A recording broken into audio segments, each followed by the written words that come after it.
Assalamualaikum warahmatullahi wabarakatuh. Hai semuanya, kembali lagi bersama saya Siti Mardiah, NIM 2020143 dari kelas 5F Prodi PGSD dengan mata kuliah Bimbingan Konseling di Sekolah Dasar oleh dosen pengampu Ibu Endang Surtiani, Magister Pendidikan.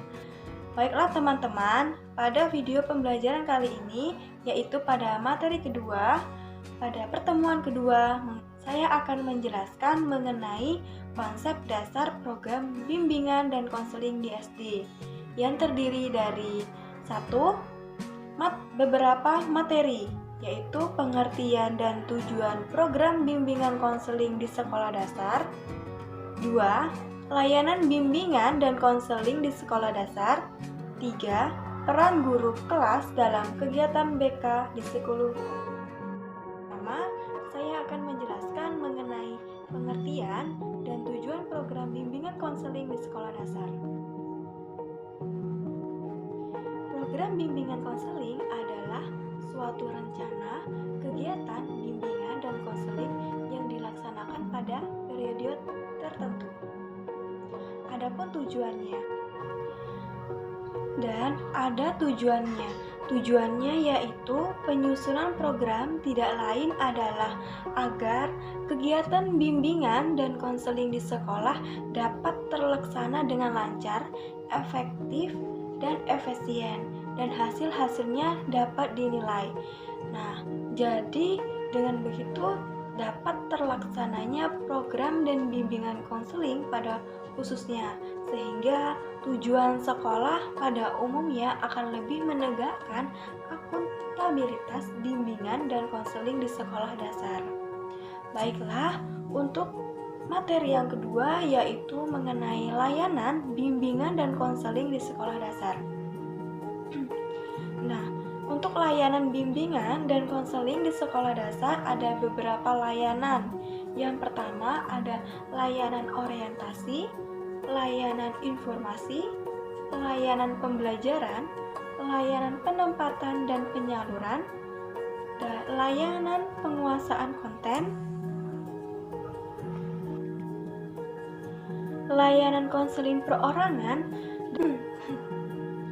layanan bimbingan kelompok, layanan konseling kelompok, layanan konsultasi, dan layanan mediasi. Dan untuk pertama, saya akan menjelaskan mengenai layanan orientasi. Layanan orientasi ini adalah fungsi layanan orientasi yang memberikan pemahaman bagi siswa supaya bisa mengenal lingkungan baru, termasuk lingkungan sekolah dan semua objek yang dipelajarinya. Terusan, ada juga layanan informasi yang kedua. Layanan informasi ini memberikan dan membantu para siswa agar menerima maupun memahami semua informasi, termasuk informasi diri, sosial, belajar, berkarir, bergaul, dan pendidikan. Selain itu juga membantu siswa dalam mempertimbangkan atau memutuskan tentang masalah pribadi, sosial, belajar, atau karir. Yang ketiga, yaitu layanan pembelajaran. Layanan ini membantu siswa dalam menguasai materi belajar maupun penguasaan kompetensi yang cocok bagi kemampuan dan ketepatan diri dalam berbagai aspek kegiatan dalam belajar lainnya pada peserta didik. Yang keempat, yaitu layanan penempatan dan penyaluran. Layanan ini berfungsi sebagai penempatan juga penyaluran dalam kelas, baik itu dalam kelompok dalam belajar, program latihan, program studi, magang, kegiatan ekstrakurikuler sesuai dengan bakat, minat, potensi yang ada dalam diri siswa tersebut. Kemudian ada juga yang kelima, layanan penguasaan konten. Layanan ini membantu siswa dalam membantu sebuah konten, misalnya dalam kompetensi atau kebiasaan yang sangat bermanfaat, yang kemudian mempunyai kemampuan yang lebih baik dalam lingkungan, masyarakat, dan keluarga. Dan yang keenam, ada layanan konseling perorangan. Layanan konseling perorangan adalah bimbingan yang memperoleh bimbingan langsung saat bertatap muka, baik itu individu maupun kelompok.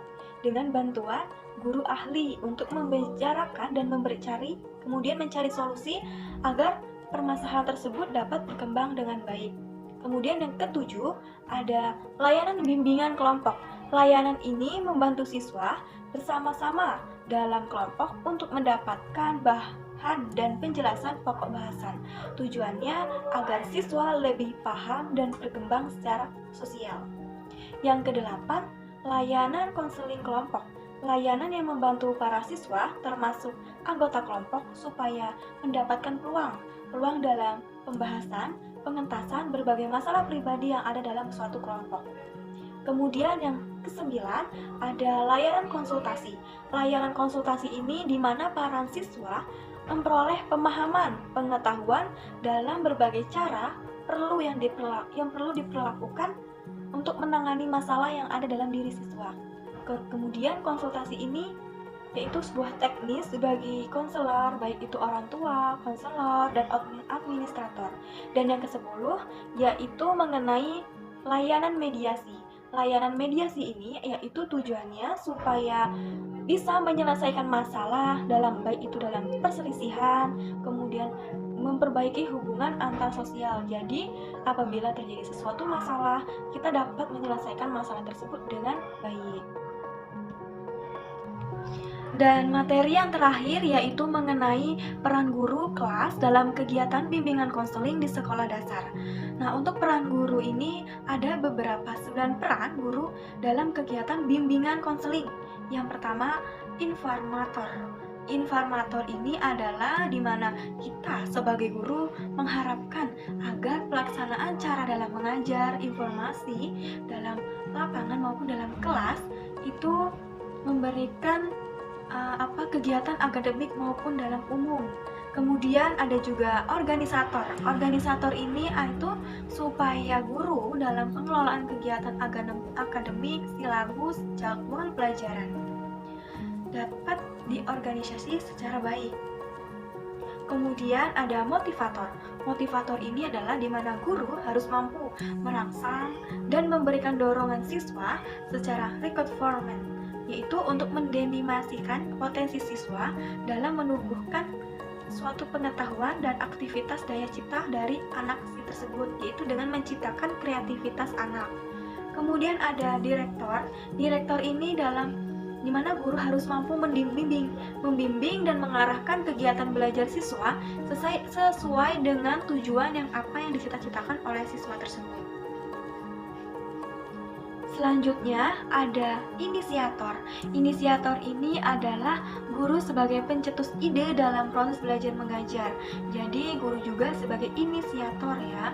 Kemudian ada transmitter. Transmitter ini adalah di mana guru bertindak selaku penyebar kebijaksanaan dalam pendidikan dan penyaluran pengetahuan. Kemudian guru juga sebagai fasilitator. Fasilitator yaitu kita sebagai guru mampu memberikan fasilitas yang berkemudahan dalam proses belajar mengajar. Kemudian ada juga mediator. Mediator ini yaitu sebagai guru sebagai penengah dalam proses belajar siswa. Dan yang terakhir, guru sebagai evaluator.